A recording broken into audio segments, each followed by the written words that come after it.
everybody for showing up and coming.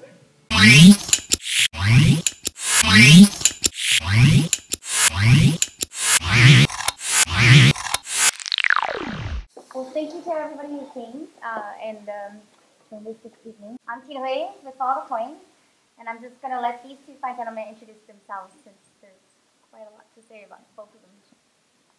Hi, I'm Jackson Palmer, creator of Dogecoin and digital currency or informational commodity enthusiast. Yeah, I'm glad to be here tonight. I think a lot of you already know me, so I'll hand over to Tim Swanson. Hey guys, yeah, I'm Tim. I recognize several of the faces here. I work for a company called Melodic and an advisor to these guys at Hyperledger, and I've written a couple books in this space on digital currency and smart contracts. So thanks for the invitation. It's great to be here. Actually, Jackson, I thought your new name was the Doge Father. I am. Yeah, that's what I go by.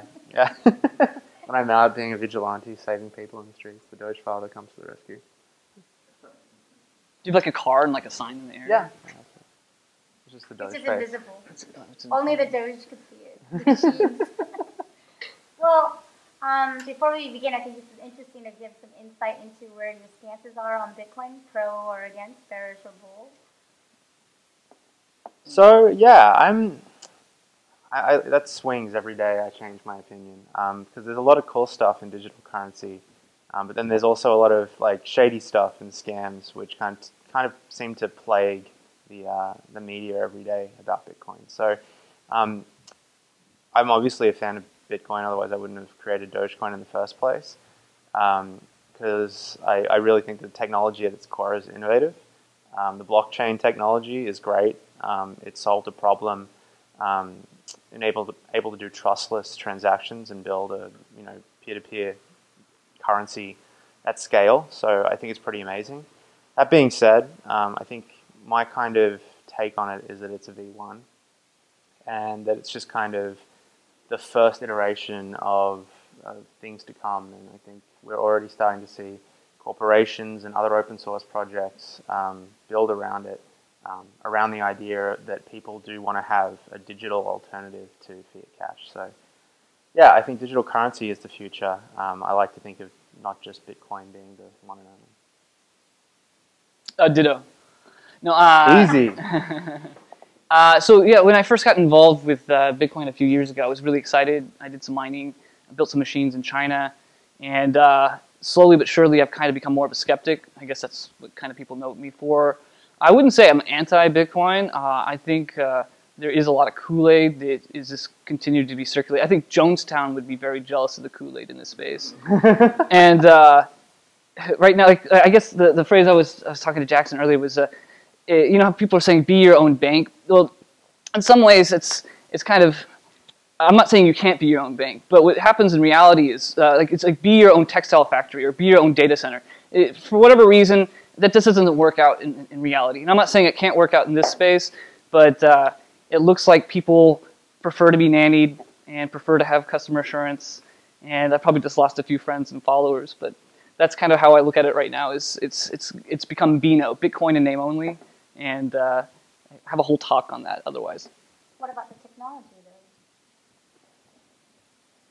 Well, I think I already kind of answered that, and that I think the technology is great, but like anything, it evolves over time. I think there's some people that are like kind of Bitcoin purists, which don't necessarily want to see it evolve because they have so much money invested in kind of hoping that Bitcoin is volatile.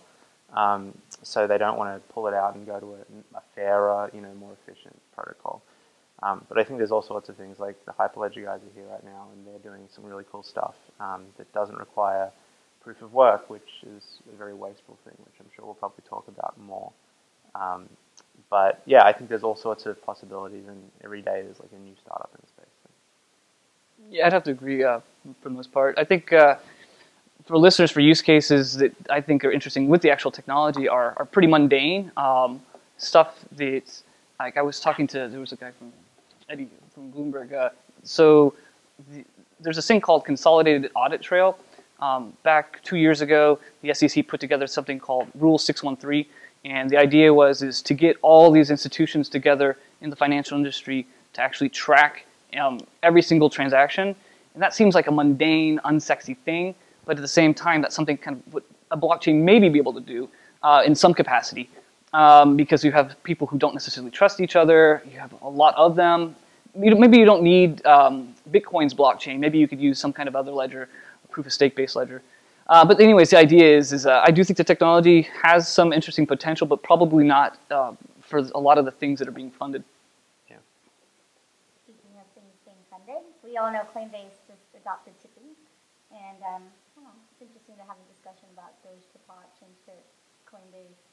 What the correlations are between tips and rewarding specific behavior or anything within that realm? Yeah, I think Dogecoin wouldn't really be where it is today if it wasn't for Doge Tipbot.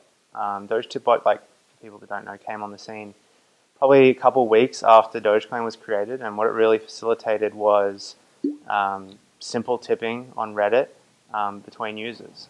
And it just kind of like shot off, and now it's got like over 100,000 users, and they just closed a seed round actually, so they're becoming a legitimate business based around something as crazy as Doge. I love that, and I think what it's really done is kind of build a legitimate use case for digital currencies and micropayments. Micropayments people have been trying to do micropayments for decades, and every kind of approach has ultimately failed. So to see somebody actually succeed and get adoption on social media, and I think we're starting to see people like ChangeTip, for instance, and other tip bots kind of roll out across multiple social networks, as opposed to being kind of like closed off. And I think that's what digital currencies allow. They're kind of network agnostic, so they allow that. I think tipping is probably my favorite kind of killer app for Bitcoin and all other digital currencies, because it's the one where I see people actually using it. Sure, so I'll be mean and I'll say something not nice.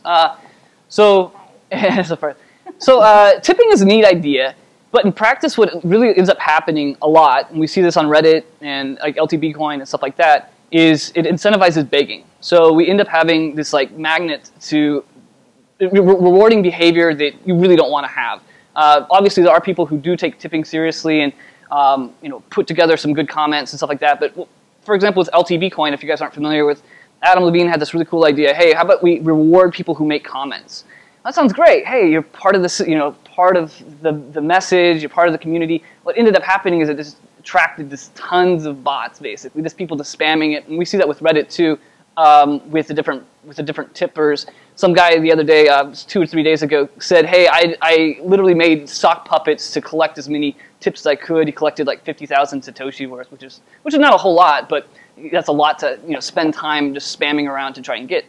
So yeah, it has some interesting ideas. The question is, how do you filter out the froth from legitimate players in this? And I'm not sure if there's a real silver bullet to that. Maybe this has to be part of the ecosystem. So we've lived with it this far. Maybe is this something we have to soldier on with? Play devil's advocate. Do you guys tip in fiat often when you go out, to restaurants or hotels or the like? I've had to learn to in America. It's not really something that's done in Australia. Like unless you go out to a really like kind of fancy restaurant and the service was impeccable, you don't really leave a tip. So coming to America and like learning about tipping culture was actually really enlightening and a big change for me to adapt to. But given the minimum wage problems over here, I totally understand it. Yeah, I never, well, apart from kind of the customary tipping in America, I don't go out and I've never given somebody that I think's posted a cool link online a couple of bucks. So no. So I don't tip for the same things in real life with fiat that I do with digital currency online. Yeah, so I'll be mean again. There's really no correlation between like tipping and then encouraging that behavior in a restaurant. Like most of the literature doesn't point to the reason why China is stagnating, for example, isn't because they have lack of tipping in the country. So it's a cultural thing here in the U.S. I'm not anti-tipping. My wife and I tip, maybe on the lower scale of things. But yeah, I think it's a funny activity that people do, and I'm not against it. But I'm not sure if it's providing a good marketing signal to either the participants or the people who receive it. I find that interesting because you're an author, and so if someone were to tip you and really like an article you wrote someplace, wouldn't that be kind of like, wow, they actually like, merit, peace, or merit? All right, so I'll be again. That's me. I'm this mean guy. So I don't put tipping addresses for two reasons. The first one is, and actually I talked to Victoria Vanek Exchange Tip yesterday, and she said, Tim, you shouldn't use this reason, but I'll tell you the first reason why. And that's why I don't want to accept candy from strangers. I'm not sure where that coin came from. Maybe it's a Silk Road coin. Obviously, that's something way far down the road. I don't think anyone's going to bust me for accepting some tip that way. But I think we should be judicious against who we receive money from, especially in this era of Alex Green and just the amount of scammers and bad apples in this space. You don't know where that money comes from. The other is just, and again, this is nothing against ChangeTip. This is how they're efficient, and it's all off blockchain. So if the whole purpose of this whole blockchain space is to provide decentralization, if we're accepting tips from centralized silos, it just reinforces that. So again, I'm not anti their service, but it kind of defeats the whole purpose if you have to rely on a centralized service to do all that. Sorry I'm so mean to you guys. It's okay. It's interesting feedback, I'm sure. There's always people on either side of the fence. Yeah. Speaking of which, what about, like you mentioned, the bad apples? And, Sean's Outpost, there's Alex Green, there's so many bad apples. How do you weed them out? Are there tools that we could get smarter about it? What can we do? Tools? Yeah, there are tools actually. So one of the groups that have been really helpful in the analysis of the Moolah coins, and so for anybody that isn't aware, there was a company that was very prevalent in the Dogecoin community and all the altcoin space called Moolah, and over they've been around for about nearly 12 months. And just recently they were exposed to actually be run by a long-time scammer who's kind of made off with nearly 4,000 Bitcoin. So what was really interesting is Coinalytics came around, and it's a shame Fabio isn't here because he's been doing some awesome stuff with Coinalytics, to kind of let you go back, because it is a public ledger, you can kind of like go back in time and see where those coins came from and draw a lot of connections. And when you start tagging a coin somewhere, and then on the other end you can eventually kind of find their degrees of separation. I think those sort of forensic tools are going to be really important if Bitcoin or any of these kind of systems wants to become legitimate, because forensic analysis of fiat money is something that is a big business, and in order to adhere to legal regulations, and also for companies just to know they're doing good business and they're not accepting bad money, I think it is important to have these tools. So I think companies like Coinalytics, Coinometrics, a bunch of those are going to really take off. But like Tim said, it is worrisome when you're being funded by potentially stolen funds. Like, this is something that when I was running the Dogecoin charities, so we had a few rounds. We had the Jamaican bobsled team, which everybody knows about. Then we raised some money for charity water and some money for pairing service dogs with kids. Thankfully, all these charities were kind of around before Moolah decided to start sponsoring things. But we also had the famous NASCAR sponsorship as well, where we raised, I think, over $50,000. The majority of that being donated directly by Moolah himself, or Alex Green himself, to, I guess, drum up business and try and get users into his system and to invest in his business, because they did a crowdfunding round. So part of me feels a little bit icky about that, that NASCAR thing was mostly sponsored by what is now stolen money, or as we know to be stolen money. So yeah, I totally think there needs to be a better way, and this might result in some sort of centralization, but for people to protect themselves. Yeah, just like you said, it's unsexy to build these vigilante services because they become centralized, and and who are you to decide who's the bad guy and stuff like that? So you end up recreating the system that we're in right now, for better and for worse. There are some tools, if you guys are interested. There's a company called BitReserve. They have a technology they just released part of their transparency initiative called Reserve Chain and Reserve Ledger. And the idea is use the Merkle root to trace back to make sure everything, all the TXs are accounted for. Obviously multi-sig is one of the few areas I'm not bearish on, actually. I think it's legit. Whether or not you could build an entire company around just multi-sig, I don't know, we'll find out. Yeah, taking that internally for financial control, segregating And even hardware wallets, actually, I just tweeted about that the other day. Hardware wallets seem like they have, I hate to say it, maybe they actually do have some potential. I mean, it's not sexy again. Who wants to carry around a wallet, a smartphone, and then a hardware wallet with your private keys? Maybe that's just user behavior that will end up changing. Maybe it's not. There's a dongle now that you just get. Yeah, Trezor, right? Yeah. Yeah. So maybe it's not so cumbersome. You have it on your keychain. It'll keep miniaturizing. Like Tim sent me that link to the hardware wallet, and my reply instantly back was, well, why don't you just have an encrypted wallet on your phone? And I think ultimately, as digital payments become more and more popular, you'll see things like Apple Pay and other solutions that do rely on certain biometric things like fingerprints over the Apple Pay and the Touch ID. Which are just as secure as carrying around a hardware wallet, I think. So as long as those keys never leave that phone. Trezor stands out because it's key logged. It like protects against key lock activity as well. Oh, I see. Key logging. Sure, absolutely. Yeah, that does make sense. I think you have to, though, with all of this stuff, you have to. There's always going to be a gap between security and decentralization and convenience, because being more secure means that you're obfuscating away that convenience. That is how you remain secure, right? By having your private keys like written on a piece of paper somewhere and manually entering them. That's the most secure way, but it isn't very convenient. So I think people... This is Bitcoin. You don't want convenience. I know, yeah. 27 steps for a paper wallet. That's all you need. They're used to difficulties. Yeah, I just think that in order to be used everywhere, there needs to be kind of a compromise. And that can come in a whole bunch of different ways. Like Snapchat just launched this whole Snapcash thing, and I believe they have like a $5 max on the transaction, right? So there you go, instantly kind of a safeguard. Like they know the market they're going after, which is microtransactions and tipping. Naked selfies for $5. Absolutely. I have no problem with that. Like if people want to monetize their naked selfies, go for it. Jackson's But going to get a lot of selfies. Yep, Careful what you ask for. True. But I think, yeah, like limiting in that way, I mean, you don't have to worry so much about security. It's like how we all have a limit on our credit cards right now. If our credit card gets stolen, we know that we can only get scanned to a certain point. But I think the same thing needs to exist in all of these layers. So Apple Pay, I think, enforces the same kind of thing for max transactions. So. Speaking of fraud, I guess, what other different types of fraud that are, I guess, occurring, and how do they matter in cryptocurrency? Things like affinity fraud.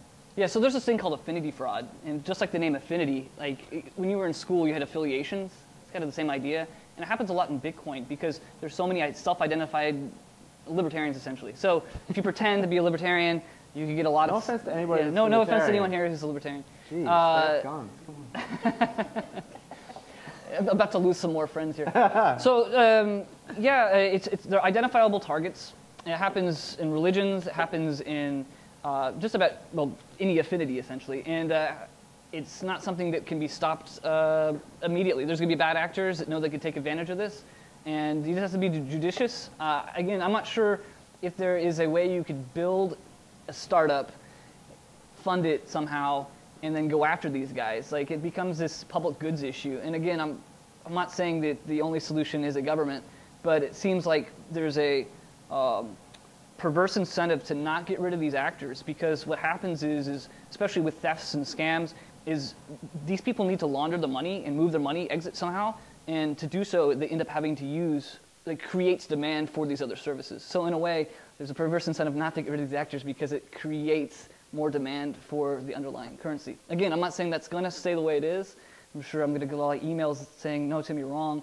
But so far, nobody's really doing much to get rid of these guys.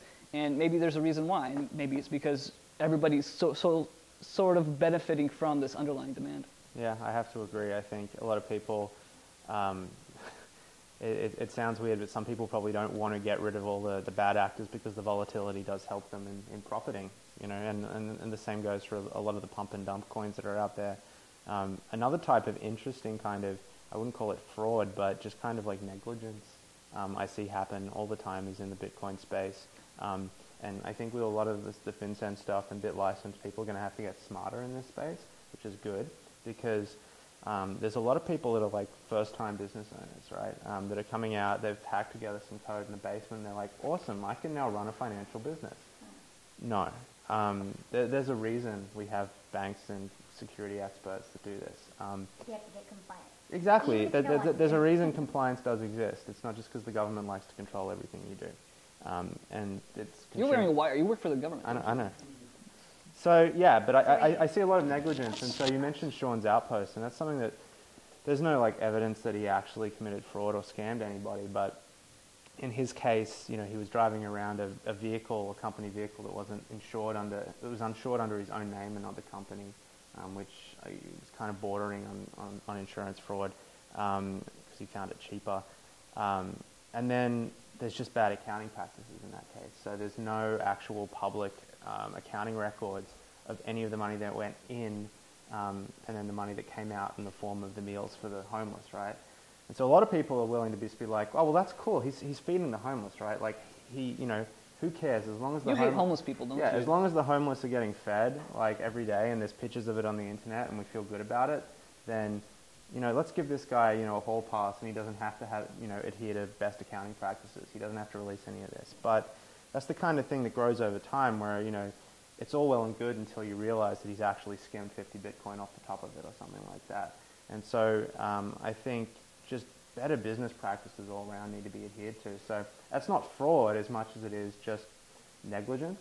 And I think people are going to have to really tidy up their acts in the coming months, especially like, if we want Bitcoin to succeed, these guys can't exist. These bad actors can't exist. So. Or everybody has to start actually paying attention to running businesses the right way.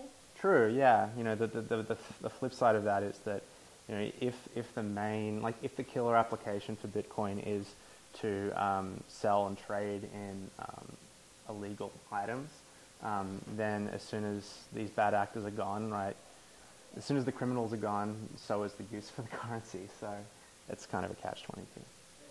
So on the topic of is it a scam or not, what about pre-mining, and did Satoshi pre-mine? I will argue that. Oh, cool. This is. I will argue that Satoshi pre-mined. And I'm not saying that because I hate Satoshi. Is Satoshi here? And does anyone know Satoshi? You can prove it either way by signing up. I knew it. By signing Satoshi. Yeah. I knew it. Okay. So the reason I argue that is because the biggest complaint with pre-mining is you have this allocation that took place before anyone else could participate. That's, I guess, the bottom line what it is. And Satoshi only advertised Bitcoin on one obscure mailing list and then proceeded to mine for basically an entire year without advertising again and without doing any effort at all to do PR. He could have run a testnet. He could have done mulligan. Hey, we have these people. It's been a year now. I'm going to reset it. And if you add up all the coins that were basically Coinbase free, or just the Coinbase transaction, or plus TUX, 1TX, it's about 4.8 million Bitcoins that were basically handed out for free, without any merit. And again, I'm not saying that you need to confiscate those guys, but what we're having today is we actually have capacity issues with blocks right now. It's about 30 to 40% capacity on any given day. Dave Hudson's been doing a lot of good research on this. And so these miners are essentially doing more work today than they were at the beginning, and they're not being rewarded any more than they were then, and that's an issue with the static rewards. So yeah, I would argue that it's essentially a pre-mine. He could have said testnet for the first year and didn't. Yeah, that's one of those tricky ones because, like, the flip side, you know, if he was here to speak for himself, he could probably say, well, I never thought this, you know, project that I did in my spare time was going to become as big as it did. And so he could say, you know, how did I know that this thing was going to grow into, you know, $6 billion economy? That's crazy talk. You know, back in 2009, maybe he didn't know that, unless he was a time traveler of some sort. But it is fair to say though, like that he does, you know, there's a lot of evidence to suggest he owns a lot of the coins out there, and so the problem there is, of course, that he could completely control the market if he wanted to. So. Well, actually, you've created a coin. How many Dogecoins do you have, and did you pre-mine? I did not. We didn't pre-mine at all. Like, I didn't even mine, which is crazy. So, yeah, Dogecoin we released, and I didn't even have. I had an NVIDIA graphics card, so I didn't have CUDA miner set up at the time. So, Billy, my co-founder, mined for like a week, and eventually, like, we were just, just difficulty shot up to the point we were getting nothing. So, like, I own a couple million Dogecoin, which is not worth a whole lot. There's a lot more richer Dogecoin people. Like, I think Johnny probably has more than that. Yeah. I have some physical Doge actually. But, So what does it cost to mine? Is it more, so people can kind of have an idea? Mine what? Bitcoin? Bitcoin. Okay, so like home mining, industrial mining. Okay, so there is, how to put it, there really is no profitable, the only way most people are making money off of Bitcoin is price appreciation. So you mine and you hope that you could, that it'll increase in value, but you might as well just buy coins at this point. The only people who are really making money are Bitfury, a few places in China, and this is because they're able to scale it and benefit off of the energy. So this is not to say you can't possibly do it in maybe certain locations here in the US, like Washington, I believe has 3 cents a kilowatt hour, and they were in the news for setting up some certain sites.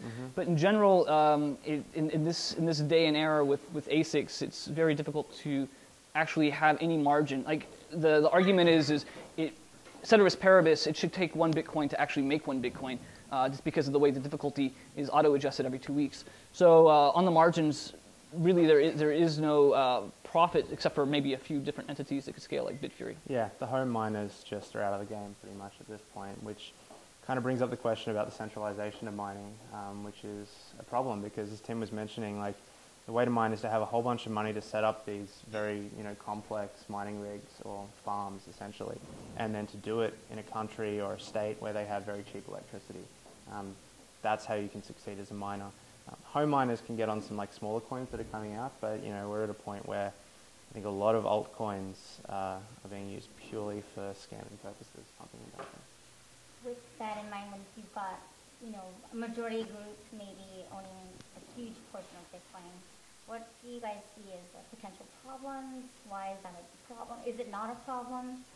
And what do you think about hoarding versus saving and spending? Oh, so many questions there. Okay, so to give you an idea, the Gini coefficient in Bitcoin is a 0.88. Perfect number 1.0 is completely, how to say, unequal. I'm not some kind of egalitarian marching in the street, but a 0.00, this is opposite. Basically, it's perfectly even distribution. And Bitcoin basically has a Gini coefficient higher than North Korea. So I'm not saying that that's a good thing or a bad thing, but it kind of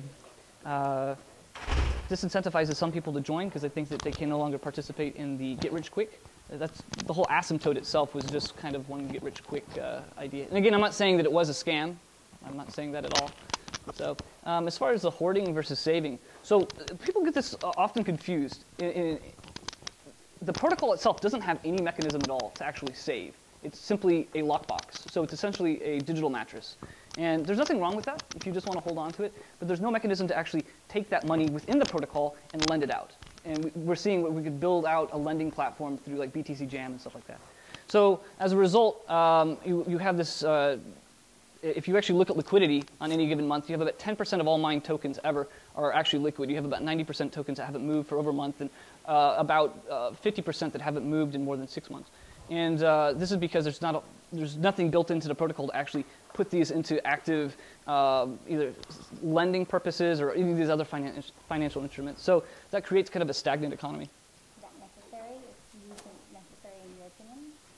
Well, you wouldn't call it a currency. Like, you would call that some kind of commodity. Like, you don't go around, there's no velocity of gold, even though it's legal. You just kind of bury it. So again, I'm not against if you guys want to hold the coins. That's cool. It's a rational thing to do. The rational thing is if you believe it's going to appreciate in value, hold on to it. Everyone thinks it's going to go to the moon, so everyone's actually rational. So it's not actually being used as a currency; it's being used as a commodity, and that makes sense because everyone thinks it's going to raise and appreciate. Sure. Intermission. I'm not sure if it's 3 steps back, but we could argue about that later. Yeah. Good argument. I think as at the core of the argument is actually government institutions, and they're very upset about the fact that a lot of money laundering has occurred and a lot of bad practices. It's hard to know how much money laundering has occurred. I mean, unless you could identify every single transaction and know what the intent was, you don't know how much. And again, I'm not saying that it doesn't take place with fiat. Everyone's always saying Yeah, it's number one. It's just we have the ability with a blockchain to actually monitor this stuff, and actually it defeats the whole purpose if you have to identify everybody along the way, because then it adds all these costs and stuff like that. So it's just like this weird paradox. So you're actually pro Bitcoin. I'm on the fence with the technology. On the fence is the term, yeah. On the fence. Hey, you're better than 99% of the world at that point, so just you have an opinion about it. I don't know. I guess we could. I mean, do you want to go? Are there other topics that you guys want to? Did you get through All the questions? All of these questions now. There are a lot of I questions. have a question. Yeah, actually, we can You take wanna- questions from the crowd. How do you feel about zero cash? Since it's going to be a functional and working sidechain within the year. How does zero cash relate to zero? Is this So- the one that so- used the zero so proof snark? Zero The point was snark? the telepod example I told you about, but Yeah. that is crackable with the NSA. So zero cash obfuscates that into like for each turn a new blockchain is being created. No. Yeah, I think so. That was Zero Coin that he's doing. But Yeah, is, so Zero, is zero, this one zero, that, zero Cash is Israeli. Zero Coin is the Maryland group. but is this the one that does the zero knowledge proofs or not? Is this So different? yeah, from so this? it's, Yeah. it's like snarks. So and snarks, yeah. Like zero knowledge. Yeah, that's really interesting. I haven't really seen like a coin working properly with the zero knowledge proofs yet. So I'm really excited to see that. Just like a little bit of background. Yeah. So a snark, a Z snark, is a Bye guys, thank you. Have a great night.